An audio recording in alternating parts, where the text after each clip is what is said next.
The host, Mr. Tony Vino!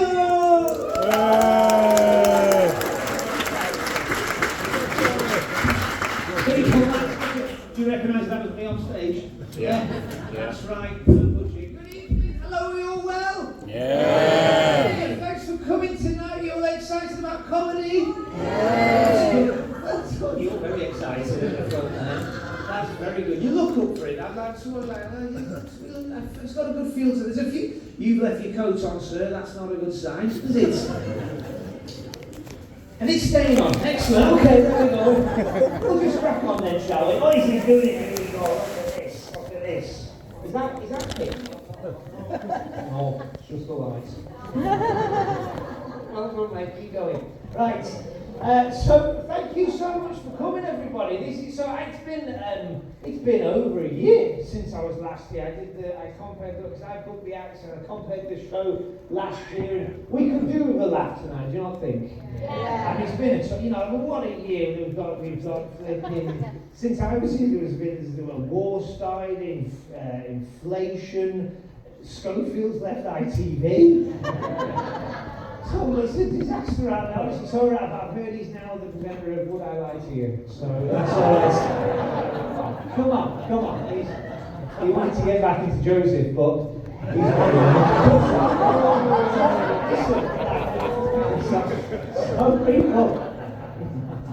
So Mike, it's good to see you all now. Where have we got people from? So hello everyone from Lancaster.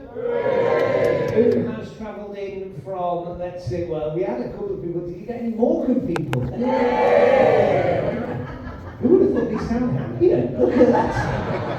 How did that happen? We've got good stuff in Morecambe, so that's more your old Morecambe down here. Nice. My hometown, Preston. Hello, Preston people. Hey! No. I'm depressed, you all sound. Thank you so much for coming. Are we related at all, Preston people? Whereabouts in Preston are you from? Fullwood, that's nice, that's the posh bit. You didn't think we had a posh bit, did you? No? I'm expecting you not to heckle, you might throw couscous. That's sort of Fullwood's a lovely place, very nice. We must have a few from the outlying villages and towns. What about the Hello Carnforth people? Someone's just got a sheep with a man. You're on, Holly, you're on.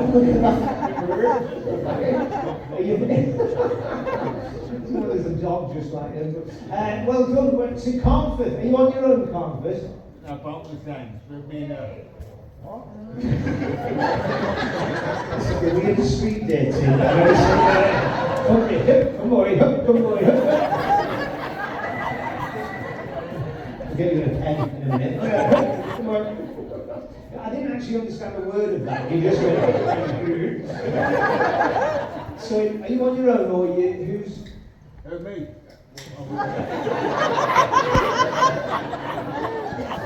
I think everyone's on the page that I was talking to you. I've not broken away. Yeah, so what was your backstory, Carnforth? Sorry? Good. Really doing Carnforth. If there's any tourists in tonight, they're like, I don't know if you know, that's the mayor as well. That's their friend, little friend. Good to have you in, Carnforth. It's very nice to have you in, so it's good. And so I let people, I've got people up in the little day. How are you doing? You okay? Hello. Just so northern. Hello, how are you doing? I'm alright. Where are you guys from? Have a little think. Did you just say Lancashire? Lancaster. Oh, that's very good. I suppose that makes sense, doesn't it? There you go. Rick, what? Red car. Yes. There's no response to that. There's no response to that. It's just lovely. I mean, genuinely, it's nice to that. And thanks for coming out on a sunny day. Who would have thought it? It was raining and nice. It's feel like this is the first day. It's the beginning of summer, so we're all excited about it. Like everyone's got their family holiday plans. I've got. Who's going to the same place as me? I've got because. Actually, if you've been here before, I've got kids. I might have to give me two beautiful children And one ugly one.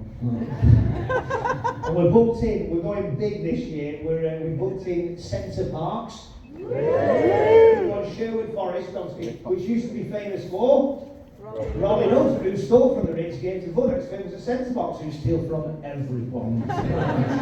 So we're big on that. But it's been nice. So this last year, I've been like everything's starting to open up again. Comedy's back on, which is amazing because like we had the whole pandemic and travelling and kind of. But yeah, I've been abroad this year. I went to America, which is very exciting. I know. Have you ever been to America? Yeah. Good, isn't it? They love comedy now. There are the customs officers don't get the English sense of ironic humour though. Have you noticed? Like, sir, have you got any illegal drugs? I'm like, what do you need? No? Okay. Went back 3 times. Right. And so it's good. And been back and doing the cruise as well. And it's quite good. And what I like is Brits are really going for it now. And you're getting, it's big with Brits, and it's big with Americans as well. You get Americans and Brits on this ship together. What is great? American people, very open, very like they kind of just introduce themselves. They say where they're from. So I say like, hi, I'm Kenny, I'm from Florida, and they was like, British people. That's not how they go. British people get on. They go, how much you pay for this? Instant bonding, instant. Brilliant. And we kind of like that one guy. The casino manager, this is what a P&O ship, the casino manager, he's New York Italian, like Peter, right? And we went all around Italy. And then so he landed in Naples, and he's like this, he's like, hey listen, you whiny schmuck, you don't say nothing, these are my people, I do the talking, yeah? He doesn't speak a word of Italian. We're at a pizza place, like, hey lady, okay, 2 pizza, yeah? 2 pizza, yeah? The cheese, the tomatoes, she's like, Margarita, good to meet you, Margarita. Let's have some, just going for it like that. And he's like, and he wasn't interested in any companies like, I'm like, we're in Naples, let's go see the cathedrals. Like, what, you Catholic? Like, yeah, why? But what about the gay sex? It's a lovely offer, let's just go see this. Well done, you're late. Oh, been waiting for you guys. Flipping heck, well done. What's your excuse? Just getting it. Just wanted it to be clear. Well, there's proper hate queuing. That's fine. There we go. Where are you guys from? Just around here. Okay, keep it nice and vague. Just around here. Just down this. Yeah, okay. Which street? Bless you. A little couple at the front. Well done. What's your name, mate? What's your name? Corey. Alright, Colin. And how did you two meet then? It's the first date, everyone. Look at this. The internet's amazing, isn't it, Corey? Look at that. You're batting above your average and everything. It's incredible, Corey. So what, where did you meet? Through school. Okay, I'll leave it there, Corey. So, were you childhood sweethearts? No. Were you just looking through the... No. All right. So, ladies and gentlemen, so now I have booked you 4 amazing comedians tonight. What we do, we have 2 acts in the first section, then we have a break, the traditional time that everyone goes for a drink together. Corey, just take you in, right? And then we've got 2 acts in the second half. So your first half, we've got 2 brilliant acts, both been on TV. We've got Scott Bennett, we've got Tom Riddles, and Tom Riddles, you know, from Radio 4 and everything. And it's all going to be great. I mean, are you up for this, people, tonight? Yeah. You're all going to find the next 7 hours of entertainment. Just fly by, man. It's going to be brilliant. So we'll have a lovely time. So we're going to bring on Scott Bennett first. So let's do this now. So we'll have let's go with one of the Morecambe people, since it's your big night out. What about you on the end? What's your name, fella? Richard, lovely, proper name. See this, Richard.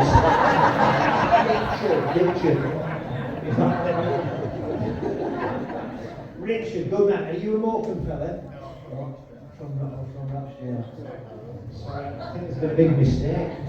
Richard, that's a name, Rochdale. Probably good that. Well done. I thought we priced you out. This is amazing. Right, okay. Look, that's great. I like it. Oh, well, that must be Richard. That's Richard. Hello, you fella. Rochdale, good. So, what do you do there in Rochdale? What's your job, Richard?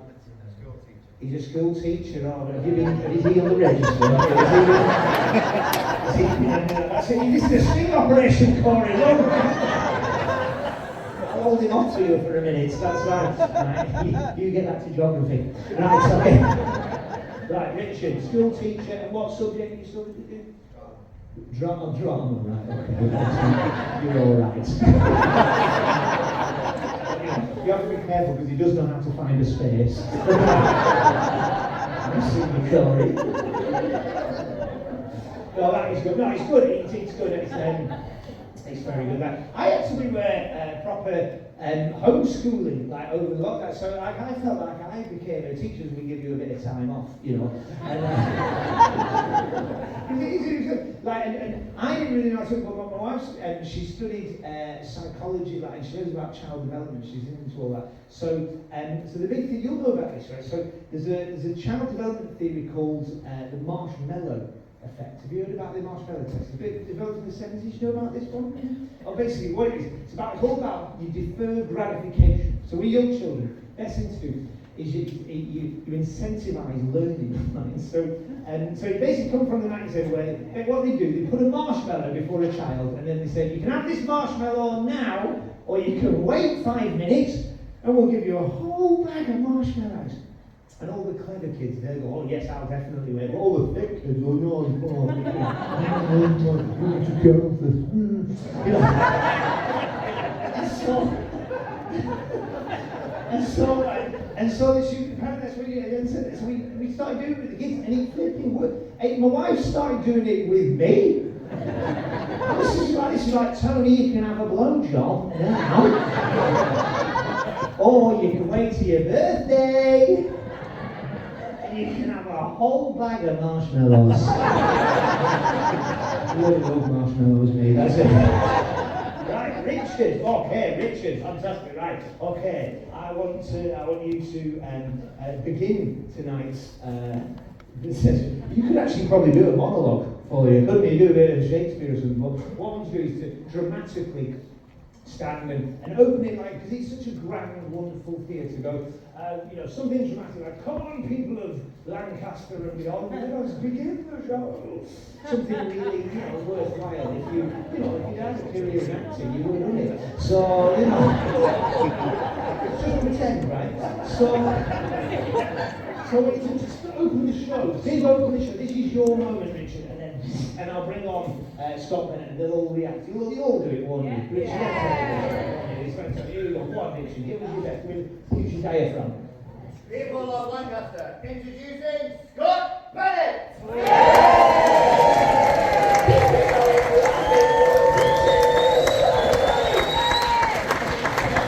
Hello, thank you so much. Come on, Eddie. Just in the mention of my name, how brutal is that? Scott Bennett, no, that's enough for me, that's enough. Lovely to see you. How are we doing, Lancaster? We good? Yes. Lovely to be here. Thank you all for coming out. Very nice to be here. My favourite theatre on the Ring Road. Very nice. I've actually done this place before. I supported Rob Brydon here a few years ago. The only reason I remember it, I was backstage, I was about to come out. The phone went because my mum, I picked it up, she went, are you nervous? I said, I am. She went, oh, I would be. Right? Then she said, but remember, love, remember, they're not there to see you. So, yeah, so that brought it all back. Seeing a man literally walk out. You have to keep your ambitions realistic in comedy. I just want to turn up at a venue and for the staff on the door not to ask if I've got a ticket. That happened tonight, mate. I've had to pay to see me. What? Don't clap that. That's my self-esteem. Genuinely lovely to be here, though. I think it's the greatest time to be a comedian right now. Do you know why that is? It's everything's shit. The fact you didn't even respond, you haven't got the energies. I don't know, mate. when we're done. I've never felt more like a key worker than I do right now. This is missionary work. We all get a grant now. It's a registered charity. They don't do comedy nights in the Bahamas. You know this? Because they're happy. Whereas look at you dressed up. You need us more than we need you. It's a tough time. It's the cost of living. Are we worried about that? I mean, we are in Lancaster, so just to the people in Morecambe, are we worried about that? The people in Lancaster go, cost of what? It's not reached this far. We have had to sell the second home in Longsdale. I got sent a smart meter the other week. Has anyone got one of those? If they offer you one, say no. It's not a smart meter, it's an anxiety portal. It's like being mugged by your own house in real time, and you have to just stand and watch it, don't you? We don't watch Netflix now. We watch the smart meter. I get the children round with snacks. Come on, children! Come and look at the smart meter. What's your inheritance evaporate? Do you want the lights on or a university education? It's a tragic situation when my slow cooker is on a better hourly rate than I am. Literally no joke.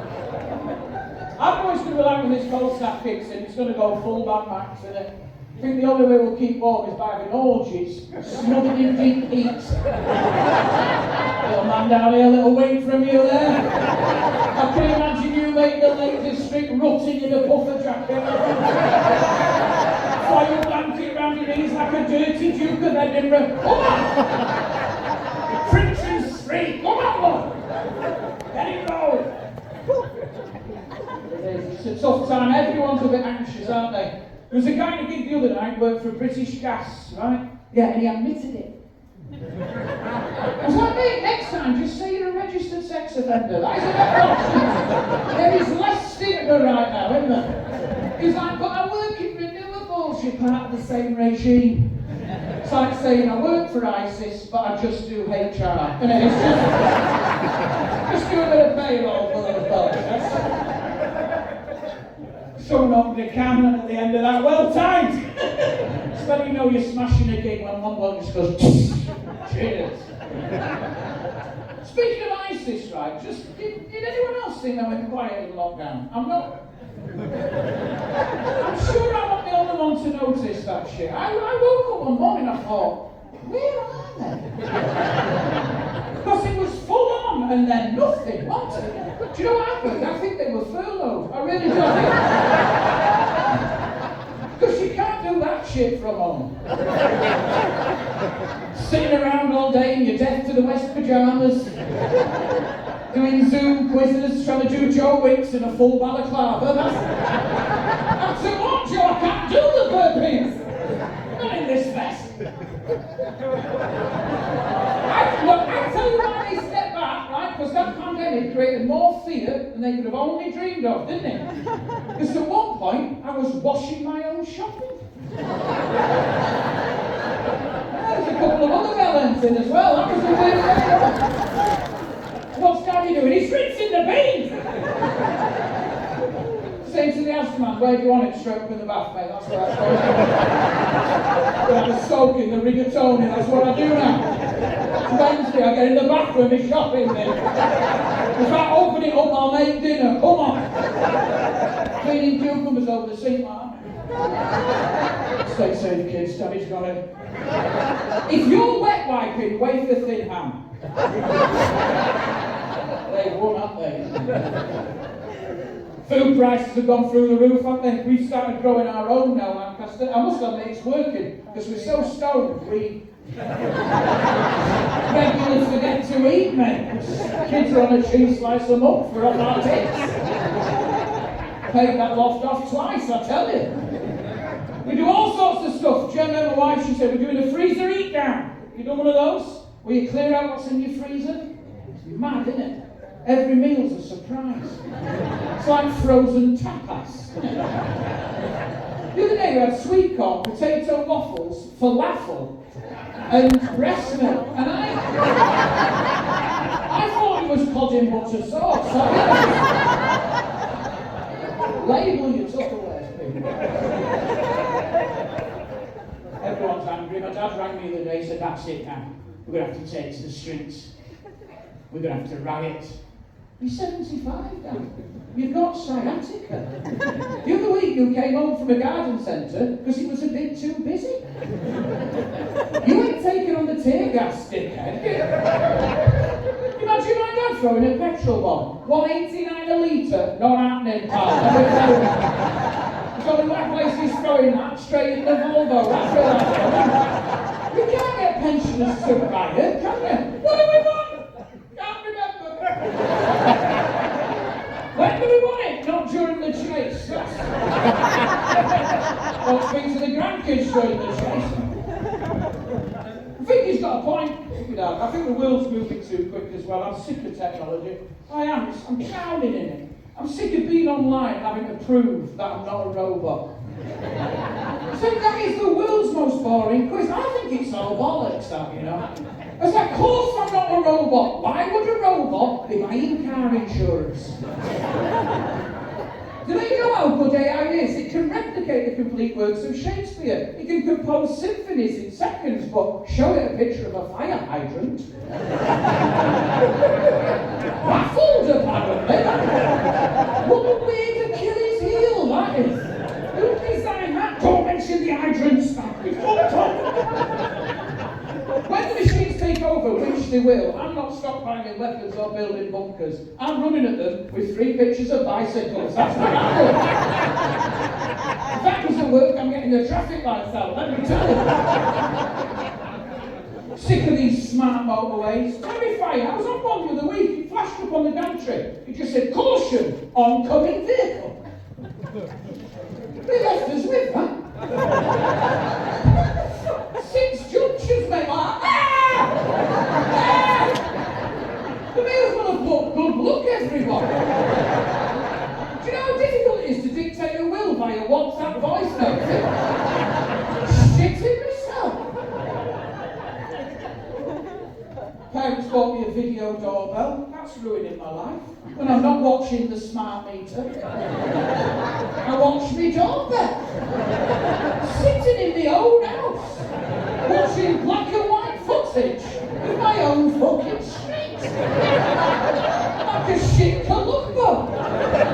All day going, he's been to number 57 twice. Write the registration down. They've gone to bed early. Someone's getting some. My dad says to me, it's amazing, you can check in on your doorbell wherever you are in the world. It's a doorbell. What are you talking about, Dad? You could be on a beach in Benidorm, 2,500 miles away, on a sun lounger, sipping a cocktail, watching someone burgle your house in HD. And you can't prevent it, but you can activate a little microphone and try and talk them out of it. Just your little voice going, no! I'm on my holiday! Go next door! He's got a bigger telly. He has Cathedral City cheddar pre-grated. Then he'd activate his doorbell, wouldn't he? He's a liar! You're right! Everyone on the street just auctioning off other people's houses. There's a key under the mat, I said his house. It's not progress. I'm bringing up my kids in a world I don't understand. I'm terrified. Who's the parents? Who are the parents? Jesus Christ! I love parenting again, because what I've realised, if you've not got kids, you're just here. If you're a parent, this shit is everything. There'll be parents in here tonight, you don't care what I'm saying, do you? You're just enjoying sitting in the dark for a bit.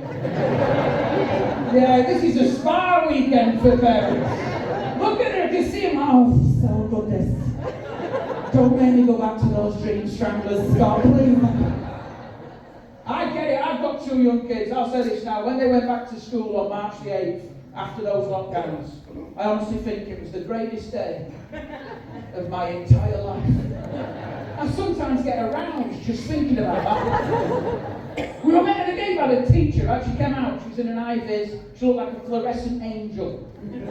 She was like, I just want to lay your face, Mr. Bennett, Olivia's going to be fine. We've got them all in individual bubbles, we've got a one-way system. Can I just stop you there, Miss Jenkins? I just want to say, I don't give a shit. None of us give a shit anymore. They're done. They're old now. We don't care if they're licking each other. We don't care if it's 70 to a classroom pressed against the windows with fingers up each other's arsehole. We've had these dickheads for a year. I didn't know they could send them back. Because I love my kids, but not every day. I used to tap out. I'd tell Gemma we'd run out of milk, and we had, because I poured it down the sink. Don't clap that, that's neglect, John. I'd go out into my garden and I'd stand behind my own shed. This isn't even a joke, for an hour. That was like a night out. If you had a drone above my house in those lockdowns, you'd see a broken dad just leaning on a shed.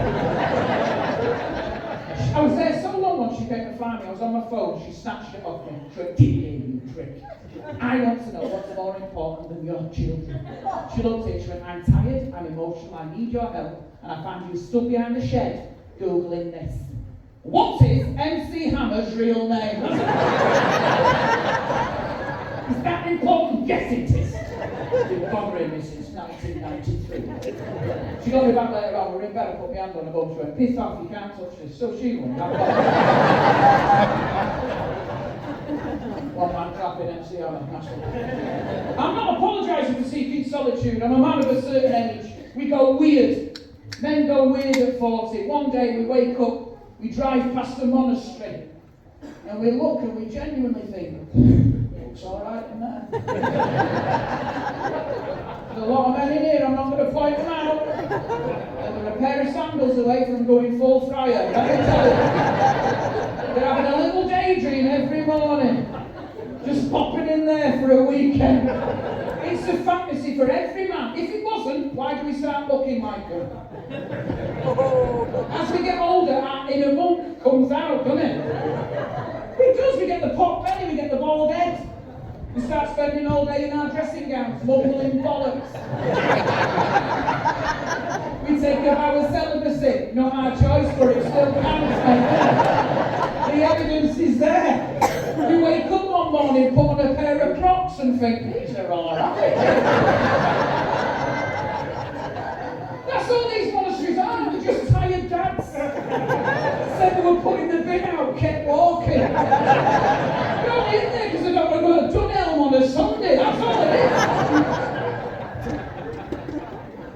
They make their own booze. How the fuck did they pull that off? We're out here struggling. They're in there having a snack doing dressing gowns. Do you know how Chappie Sales 9.5%? That's stronger than Special Brew. It's no wonder they believe in Jesus. 2 cans of that, you think you are Jesus. Do you know we see them with the hoods up praying? They ain't praying. They're hungover. It's just blokes hanging out their asses. That monk chant, isn't it? It's just... Jesus Christ. Oh God. Oh God, take this pain away. Why did you make me do those Jager bombs, brother?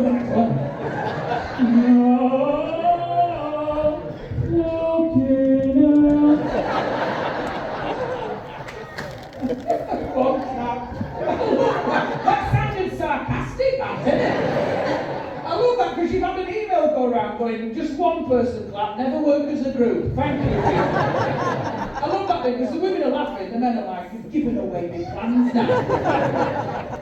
Younger generation aren't drinking as much Lancaster, do you know this?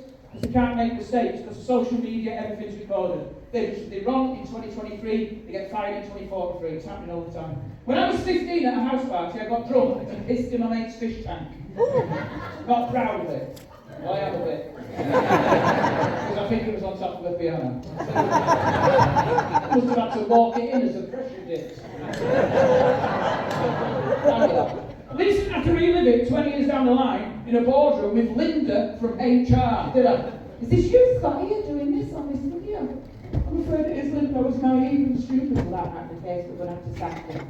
He goes against all our values here at Pets at Home. So, can't have some kid come to buy a goldfish, turn the corner and find you topping up Nemo when I'm here. It's hard bringing up kids now. No one warns you, do they? No one warns you. I've got two. Youngest one's 5. I mean, I say she's 5. She's 3 when we go swimming. 4 on the bus, 3 on the train. I'll be honest, she hasn't got a clue how old she is, that one. Every birthday is a genuine surprise for all of us. She just wanders round, how old am I today, Daddy? Depends what we're doing. He said on towers. Right, well, getting that baby grow looks small. Pay 48 quid for you to got some teacups, dickhead. What does Daddy say? What's he say? Get on board with the fraud. That's a good Now stop talking, we're trying to breastfeed you. Listen. No, listen, you go through a turnstile with a fire road hang off your tip to wave you through, mate. Don't want to deal with that, I think you're weird. Especially when I'm the one feeding her. She's great kid. My eldest one, she's 12, she's a vegetarian. That's a world our parents never had to deal with, right? If you have a kid's birthday party now, it's actually quite unbelievable. One year we had 2 vegetarians, a vegan, someone who was wheat intolerant, and a celiac. She said to me afterwards, Daddy, where can I have a party next year? I said, Holland and Barrett, mate. That's what you want. Because of you and your dickhead mates with their principles, you're going to have to play Pass the Kale for 3 hours. Terrifying being a kid now. Terrifying world.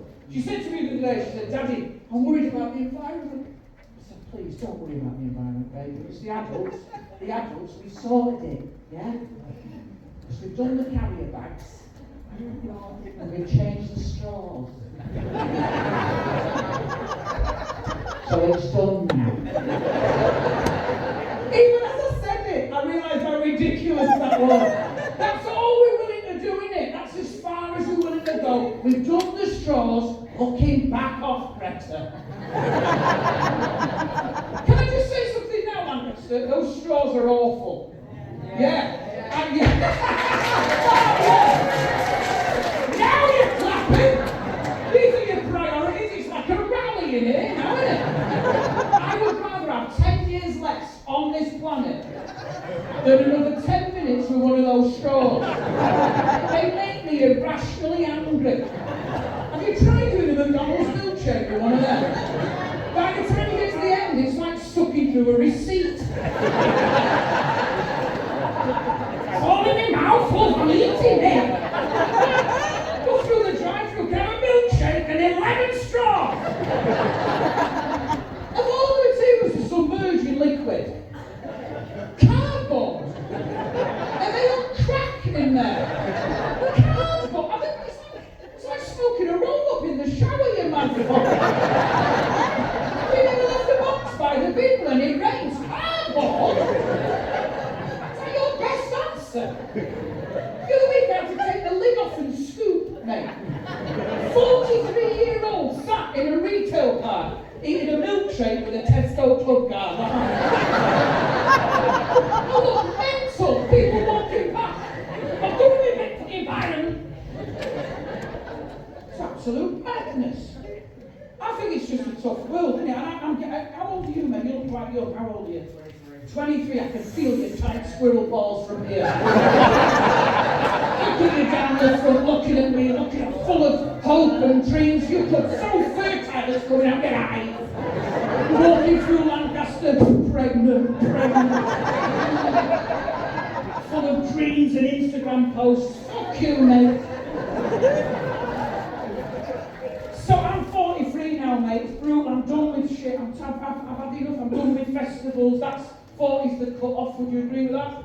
Yeah. No, it is. It is for the purpose of this next joke. That's for sure. I don't fit in anymore. I look weird. Walking through a field for 3 days in a cagoule, trying to find a drug dealer who can sell you a Rennie. That's not fun. Where's the joy in that? Do you want any acid? That's the last thing I need, no, mate. I'm in my 40s. I have chronic grief.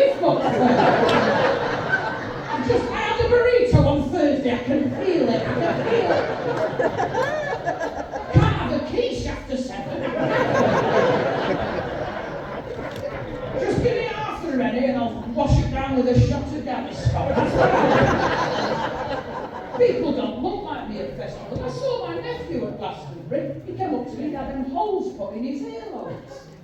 When was that shit agreed? Have you seen this?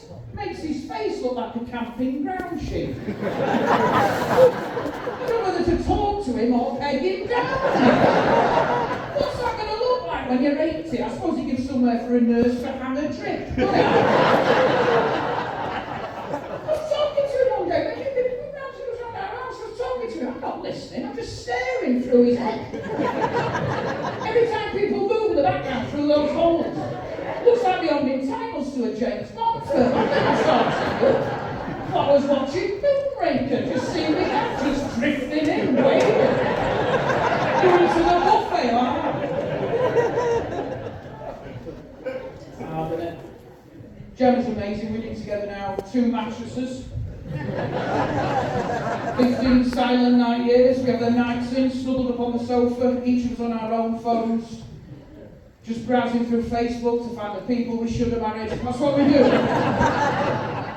It's not normal to sleep together when you're married. It's weird. Think about it. It's the most abnormal thing, isn't it? My children have their own bedrooms, mate. They spread out every night in complete comfort. I pay the mortgage. And I'm bunking up with some other prick. How the fuck has that happened? They do say the way you sleep in bed with your partner says a lot about your relationship. You sleep face to face, intimate and romantic, back to back, independent and secure. And then there's the one that shows you have a trust issue, which is where one of you sleeps with someone else, which is obviously. Tommy was mentioning holidays, but I'll tell you this before I go. Gemma suggested that we should go camping, and I said no, because it's awful. And the words camping and holiday don't belong in the same sentence. Do you know what I found out about people who like camping? Do you know what I found out? They've got houses. Did you know that? With running water, and sanitation, and food in the fridge. And these pricks, they look at all that, and they go, no. For a holiday, I want to put myself in an emergency. I want to live like I've lost everything. And I'm going to pay to do it. These people are mental. I don't get camping, and I know what it is. I'm 43. You, 20-year-old, emerging from a tent, it's a thing of beauty, isn't it? You just come out, bam! Ah, come on, love, let's get some ketamine. That's what you do. Have you seen someone under 40 emerge from a tent? It is the saddest shit. It is horrific, mate. They don't emerge, they fall out. Do you know when you see a documentary and you see a calf being born? Shat out the back of an animal. Bring the chiropractor, love, it's gone again. Miserable. I have tried camping, I've tried it, and I can't get on with it. All it is 3 nights trapped in the middle of an orchestra of angry zips. That's all I hear when I'm camping, mate. You can be miles away from anyone, just...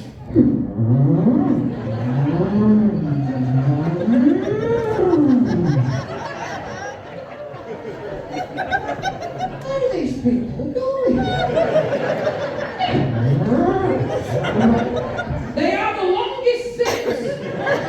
They don't need to be that long. Do you know this? A human being through. Who's taking a rhino camping? Madness. That's just what you need. 3 in the morning, desperate for a piss, isn't it, mate? You're dealing with that. And that's zip number 1.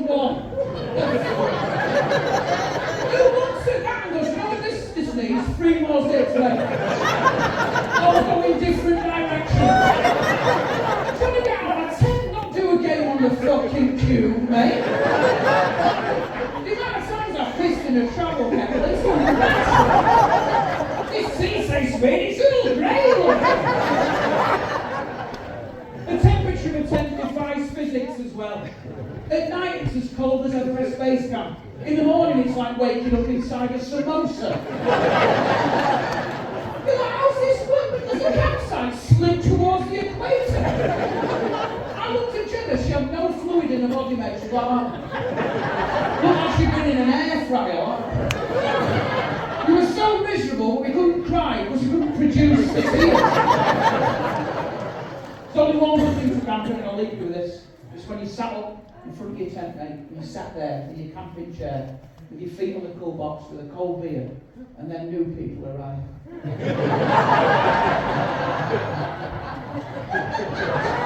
And you can watch them struggle, and a full family come. Yeah, these look fucking useless.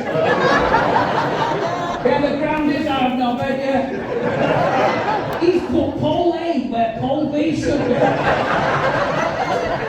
I'm not going to tell. Oh, Lancaster, so yeah, just to let you know, we're coming next week. It's been lovely, this has been dead. This is the most fun I've ever had in front of a crematorium. You've got an incredible night. I've been Scott Bennett. Check me out on the socials. I'm touring all the time. What a beautiful audience, what a beautiful town. All the best. Take care.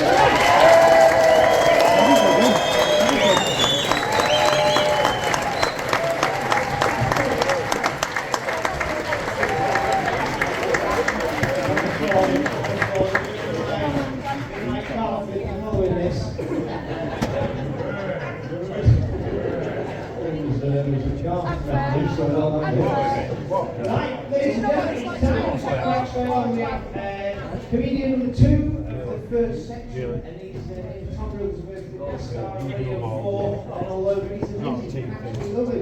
So, Richard, you sit this one out. Right. So, next we have the 3 years. 1, 2, 3, start the clapping.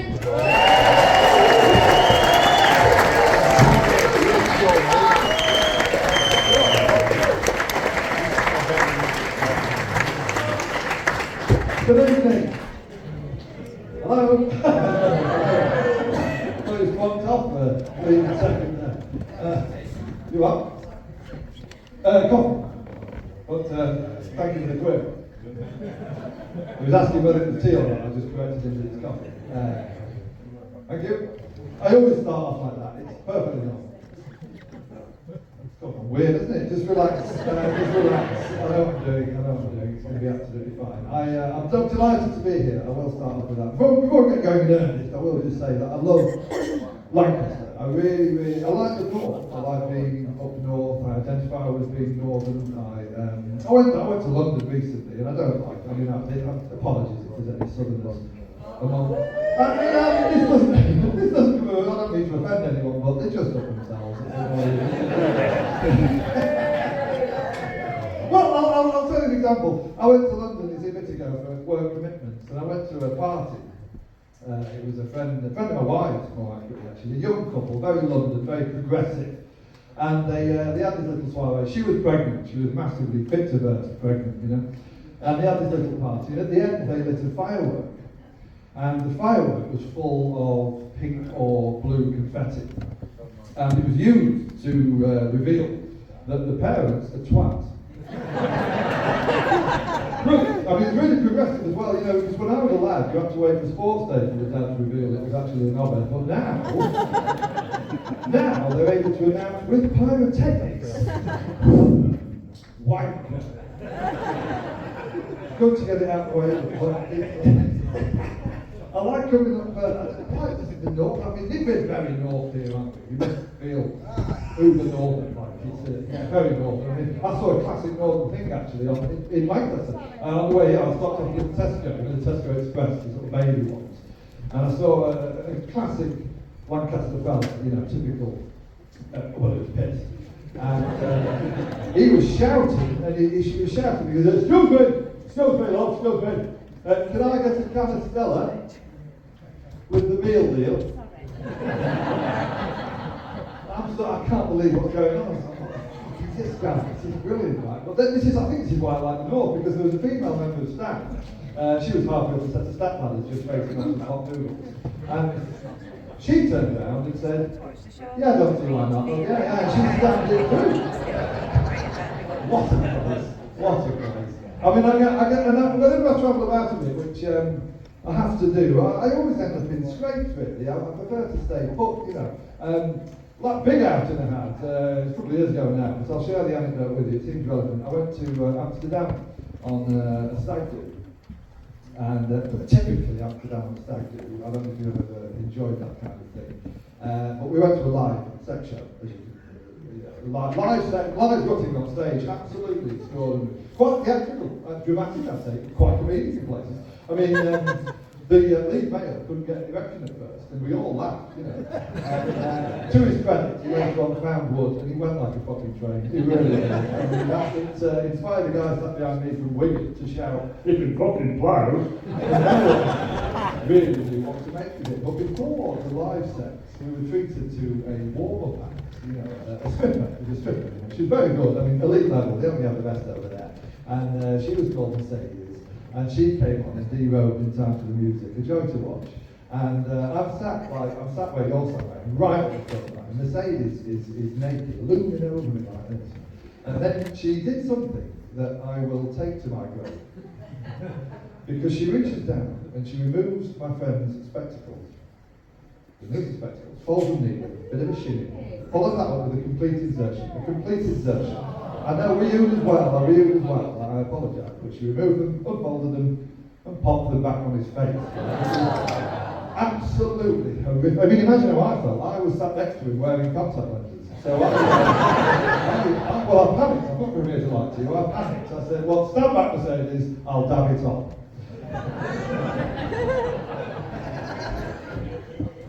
It's cloudy in here, isn't it? It's cloudy. You can still smoke indoors, you know.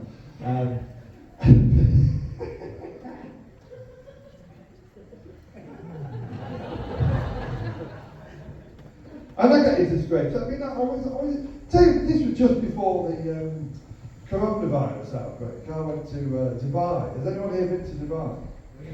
I mean, did you enjoy it, mate? It was nice, was it? What time of year did you go? You might be asking. July, sensible. Well, quite sensible. I mean, I went in August, which transpired to be a mistake. And please use me as a lighthouse on this one, guys.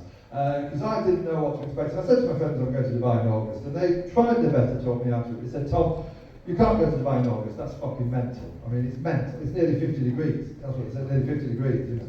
And I misread it. I was like, I grew defiant actually. I said, I can handle 50 degrees, you know, bring on. Who do you think you're talking to? You know, bring on your 50. I thought a great holiday. Bring on your 50 degrees! Now, if memory serves, I think I made it 3 steps out of the airport when I collapsed. And I'll never forget dragging myself to my feet thinking, oh fucking hell, they meant centigrade. I mean, I felt so foolish in my hat and scarf. I really did. I mean, we know where we are with 50 degree Fahrenheit. I mean, that's actually the crisp bottom of the wall, isn't it? It kind of pinches the cheeks, it sort of quickens the step. It's uplifting, you know, but 50 degree centigrade. That is gas mark 1. I'm not actually joking. It's actually a cooking temperature. Do you know what I mean? And then outside is inhospitably boiling hot. Inside, wrong. Yeah, well, freezing, I would have described it as. But wrong, I suppose, is a suitable synonym. But fucking icy cold. I mean, who's manning the dials? That's what I want to know. Who's in charge of this? Is there just one centralised air conditioning unit that's staffed by a penguin who's just shuffling around the whole thing? 16! Perfect! Just enjoying the penguin walk there. I thought you looked at it. Yeah, that was nice. It's a good penguin walk, isn't it? I'm guilty as charged, isn't it? It was interesting you bring it up, actually. I didn't know that I could do such a good penguin walk, you know, until what happened was I accidentally followed this woman into the same section of a revolving door that wasn't big enough for 2. It didn't look like there was going to be a problem, you know, on approach. It was actually only until we'd both gone past that point of no return when it dawned on me that I was going to have to learn to walk like a penguin immediately, or face the very real threat of a sexual assault charge. And Dubai is not the place to face the very real threat. They come down hard there, they really do. But I went, yes, I want to tell you. When I went to London to that party, I went to the party, you know, with the firework and everything. I'll never forget, I got the train. Have you been to London, mate? So what did you find with it? Not long ago. Beautiful. Stressful. Did you go from here? Did you go from here? Do you live here? No, I was in the army at the time, but You in where? I was in the army at the time. Are you in the army? Yeah. Oh, was you? At the time. Well, where's the army? Where were you actually? Oh, I was based in Birmingham. I went to London with Started a simple question, didn't it? So you were posted where? I got in Birmingham, so it's like, yeah, it's down south. Right. Down south. Down south. It's been to London. I suppose that was Amazing. Busy though. busy, absolutely busy. Yeah. To be honest, I'll go again, but yeah, we're alright. Superb review, mate. Absolutely superb. Yeah. I'll take it from here. I do appreciate your poetry. Very, very nice. No one expected it either. We all sat there going, this is going to be a dull anecdote. But turns out we've got you are. What bit of the army are you in? I'm asking. Chatty bit. The bit where you try and talk him to death. I got the train back from London. I don't know if you noticed it. I use Midland Main Line. I presume here you're on like West Coast 9. But Midland Main Line to Sheffield. Big sign just before you get in the station, St Pancras Station, beautiful building. And just before you get on the train, this sign, it says, ticket inspectors are easy to spot. They look just like you. And they try to make you think, oh, I better not jump the train. You never know. Well, let's be honest. You know, if I was on the train and I saw a man who looked just like me, well, my last thought would be tickets. That would be, my first thought would be, fucking hell, mate, where do you get trousers that fit? That's what it says, though. They look just like you. We're supposed to carry on like that's normal. We're supposed to just think, it's perfectly reasonable. You know, it just that happens that actually we have a ticket inspector each. And next thing, I'm sat on the train wondering, maybe, actually, that's why it's so fucking packed. It was starting to make sense at this point, you know. And expensive. It was 100 quid, mate. London to Sheffield was 100 quid. I mean, that is just not...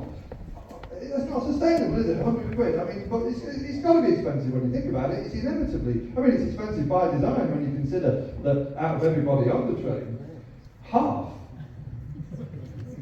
50% of the commuters are actually fully paid members of staff, you know, whose one job is to just sniff out their own doppelgangers. I mean, that's an argument to renationalise it, but if nothing else, back to Sheffield. That's where I live now. I live in Sheffield, you see. Is that well received here? Have you ever been there? Have you ever been scrapping in Sheffield? White Rose. White Rose, yes.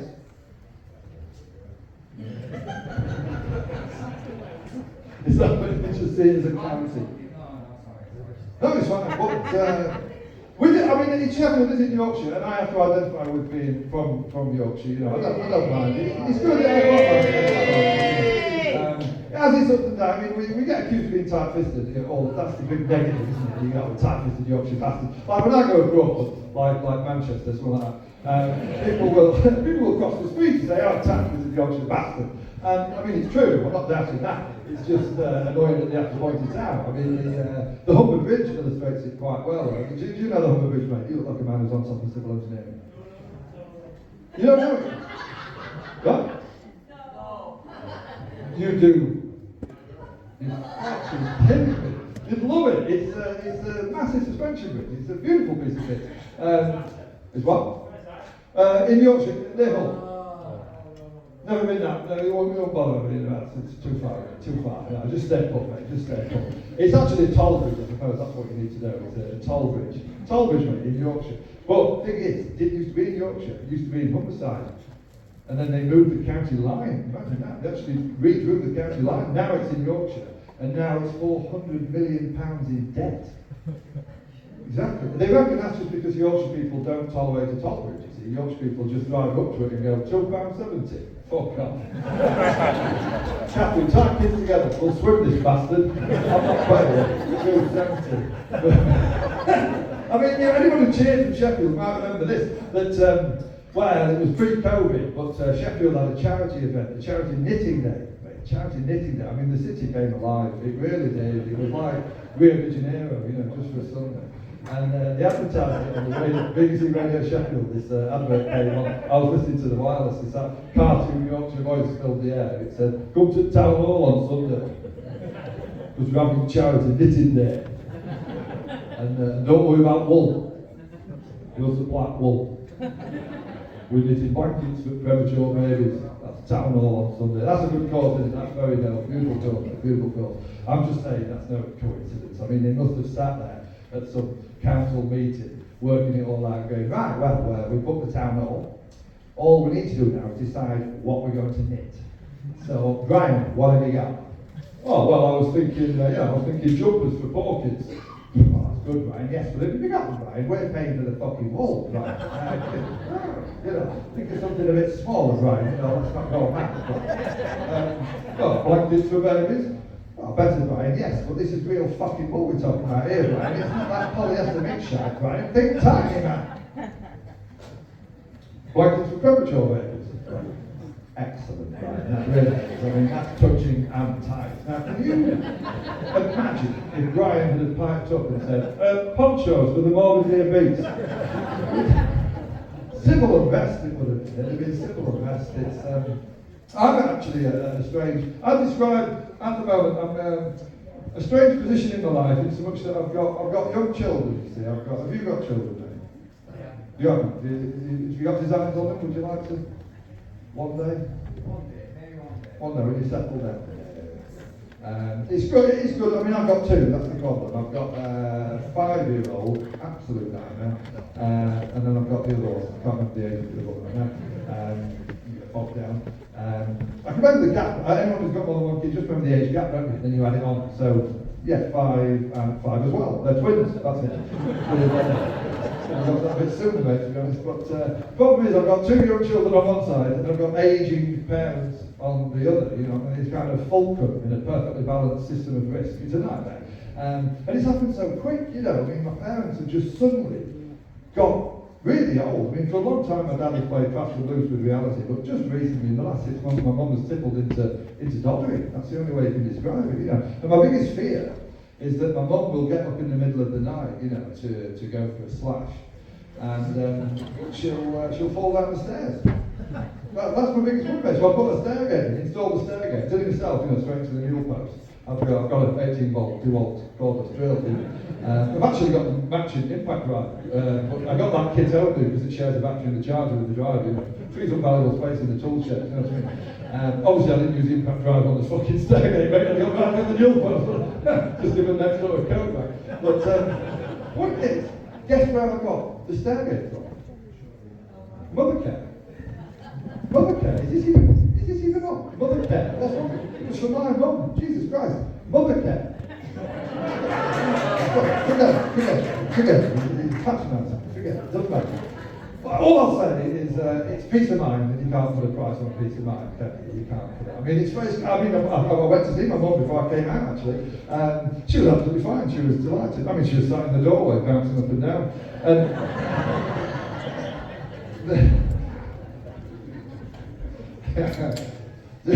Have we got any twins here? That's the question I wanted to ask. Seems statistically reasonable. No twins here? Anyone got twins? Heard of twins? Seen a program about twins? That documentary. It's a fascinating subject, actually, twins. It's a kind of a hierarchy, you know. Some twins are more rare than others, so they're more valuable, really.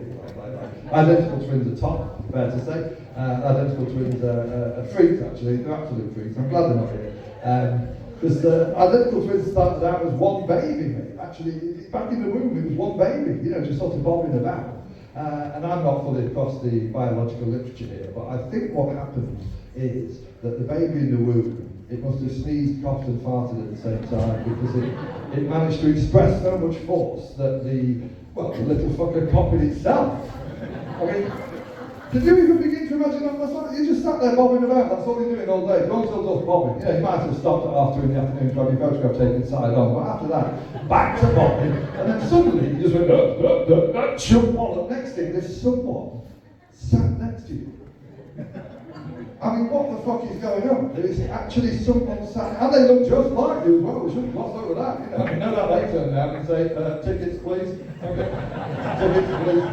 It's the maddest thing in the world, I'd say. I mean, non-identicals are a different kettle of fish. Non-identicals are nothing to do with sneezing, actually, interestingly enough. No, non-identicals are to do with how brilliant women are, actually, how amazing women's bodies are. If that didn't appear predatory, sorry, I caught you out there, awkward time. And, well, it's to do with how we offer our reproductive matter. You know, if you speak on behalf of men, of course, you're men, like, well, men in general, actually. Men are very simple systems, you know, across the board, you know, emotionally, physically, but certainly reproductively, you know, men just produce jizz, that's what's documented. I mean, they're doing very well, I'm not doubting that, you know, the men in the room are actually doing it now. They don't even realise that's how good the system is. It's always on, just churning out jizz, whether you want it or not, it will just churn out jizz, till the grave! Just churns out jizz. It's more like a slush puppy machine, to be honest with you. The struggling news agents, you know, just sort of sat on top of a load of unsold lottery tickets, just churn. Like the new owner doesn't even know where it's plugged in, he could switch it on if he wanted, but it sits there churning. I mean, we must be thankful that it is so abundant, because obviously it needs to interact with the female equivalent, you know, and that's a finite resource. I think we have to respect that primarily. And it's not always on, is it? I'm taking a deep dive now. It's a sort of scheduled event. It's a timed interval. It's a period. Well, it's an egg a month, gas bill. Egg a month, gas bill. Barbecue and Steve's. Egg a month. You know what I mean? There's like a calendar, in fact. I mean, when we were trying to conceive, actually, my wife, Lulu, she's called. Lulu used to put her ovulation window into a calendar, a Google calendar, you know, so I'd actually get, I'd get the most intimidating email you can imagine. It was harrowing, it was absolutely harrowing, but a great use of technology, I think, for women at that point in their life, you know, keep track. I'm not suggesting that the men in the room fill in the calendar with their reproductive status. I think that would be a waste of the cloud. Monday, cheers. Tuesday, cheers. Wednesday, cheers. Thursday, cheers. Friday, cheers. Saturday, barbecue at Steve's. Oh. Cheers. But what happened to my wife? She was an older mum, well, she still is, to be accurate. And she was going on every month, and she got to like the last lap. And at that point, she released 2 eggs in one go. Brilliant system. 2 eggs in one go. It's a kind of end of season clear out, really. It's very much no stock must go, closing down sale, if you like. You know, kind of you buy one, you get one free, sort of thing. You know, like an independent carpet shop on Easter Monday. Just goes properly mental. And so she released 2 eggs. I shot them both down, just saying. And that's how you get your no, I'm proud of that fact, mate. I am proud of it. You know, I don't like to boast, but very proud. I'm thinking about taking up clay pigeon shooting, actually. Turns out we're looking at quite the marksman. But I mean, obviously my time for hobbies have just evaporated since they were born, so I can't pursue it whether I'm with it or not. It's a real tragedy. And they were born by let me get this right, elective cesarean section. Yeah, fascinating day out, really good. It was, in fact, the fun started 2 weeks before, because a fortnight earlier we went to the hospital to meet the consultant who was going to perform the cesarean section, you know, the doctor who was down there, basically. What's he called? Obstetrician, that's his job title, obstetrician. Really nice guy, reassuringly clean. And he wore his hair in a centre parting, which I thought was odd until I thought about his line of work. Then it made perfect sense, actually. What it lacks in style, it makes up for in empathy. I think the guy just loves his job, nothing like that. And he sat us down and explains that the caesarean section is less taxing than natural labour, but it still puts a lot of strain on the mother. Okay, so no heavy lifting for 6 weeks. Okay, and my wife went, yeah, fine. I was furious. I really was. I sort of punched her. Fucking shit, mate. You know, that's Muggins here, isn't it? On bins for the foreseeable. You know, you can misread the room in hindsight. But then he said, but after 2 weeks, you should be able to drive. And that was tremendous news, actually, because before then, Lulu couldn't drive at all. We really were. I remember punching the air, you know, thinking, what service? This is fantastic. And it's the NHS, all went that way, you know. No, that kind of thing with Bupa or one of the private suppliers, but I'm sure you could pay enough money these days, mate, go on with a pilot licence. But this was the national health service, you know. And then the hardest thing, right, caused a big argument in our house, was you've got to give the children names. I think you've got like 2 weeks to get to the town hall. Have you got children? You two there? Can I ask who decided the names? Was it You did, yeah. There's no argument if the mother up being stuff. Did you get a middle name or anything, mate? No. and you're happier for it, I suspect. Well, I don't know what happened. I think, what happened was, Lulu, my wife, had read a book about names. She gleaned a few blogs, she was getting all these ideas about modern names, and I found myself at odds with it.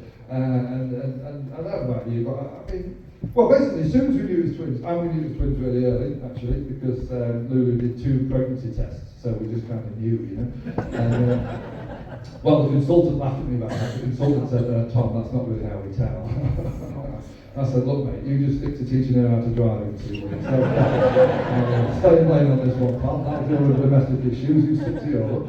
And as soon as I knew twins, I could feel in my heart, actually, that all I really wanted to do, I wanted to call them Robert and Adolf. I just like the sort of old-fashioned names, really. I think the classic. And I can see a few eyebrows pop up. I know it's a touch controversial, but it's perfectly innocent. It's just that my wife is from Denmark, you see, Lily was Danish, and it was her grandfather was a much loved man, and he was called Adolf. So I know it's weird, but just fucking relax, really. So yeah, Robert and Adolf. Adolf after my wife's grandfather. So now, and then Robert after McGarvey, you see. So, mind you, the joke's on me, because when they were born, it turned out that they were both girls. That was a kick in the teeth. But you do what you can, don't you? That's really what parenting's about. You just sort of, you do what you can. Well, they're at school now, they're 5. The time has flown by, I can't really believe it. I know it's a cliche and everything, but I picked him up yesterday from school, and I said to Roberta, I said, where's Adele? And he's...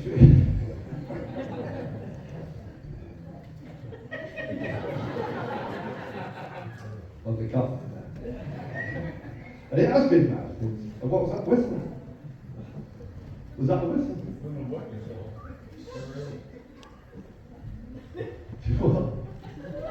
I can't understand what's going on. You're about to wee yourself? Oh, have I been crapping on for too long? Is that the general? I am about to leave. But I'll level with it. I can't really see anything. But just scanning the room, it does skew older, doesn't it? The demographics, I mean. So apologies that your bladders must be, like fucking conkers right now. So I'll do one more little, let's call it a joke. And then we can get on with our lives, I suppose. Although I shudder to think what the drain or the load on the Lancaster plumbing system is going to be like in about 7 minutes. Someone better phone ahead, trust me, get those lines rodded out in advance. There's 84,000 litres of piss coming out of the Grand Theatre. Be on your guard, lads. This is going to hit more than like a tsunami. I remember the day we left hospital with our kids. It was extraordinary because we've been in the hospital about 5 days, a couple of minor faults, but it was all alright in the end. And after 5 days, the consultant came back in and he goes, "Oh, we're going to let you go. I've done the test, we're going to discharge you, okay, we're going to send you home, okay?" And I'll never forget this, mate. I remember my wife stood up, Lulu stood up with a cesarean wound like that, it was ghastly.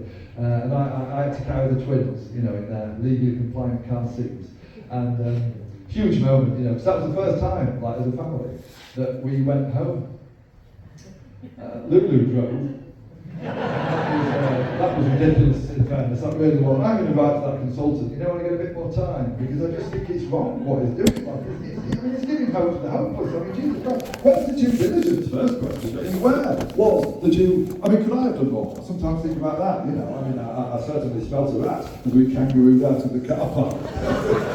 Lulu had a bit of all feeling neighbour confidence Because we took this mini roundabout in 4th gear. I don't know if you know what that feels like. It's fucking petrifying, actually.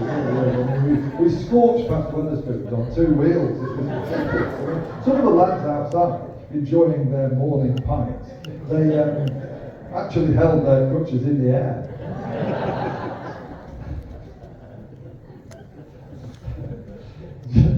Should we call it quits?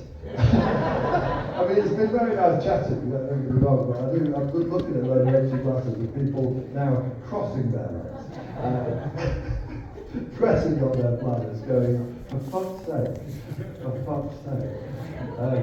But I hope you have a lovely evening, and thank you for your ears.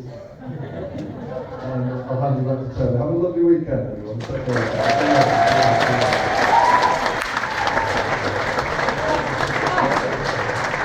Fantastic. Right, have you had a good first half? Let's do an auction now where you want to win. I understand, that's absolutely fine. Go and have a we're going to have a 20-minute break, and then we've got some great acts to roll. We've got Terry Alderson who closes the show tonight, so enjoy yourself. Should we give it one more time? Tom Wrigglesworth, let's go!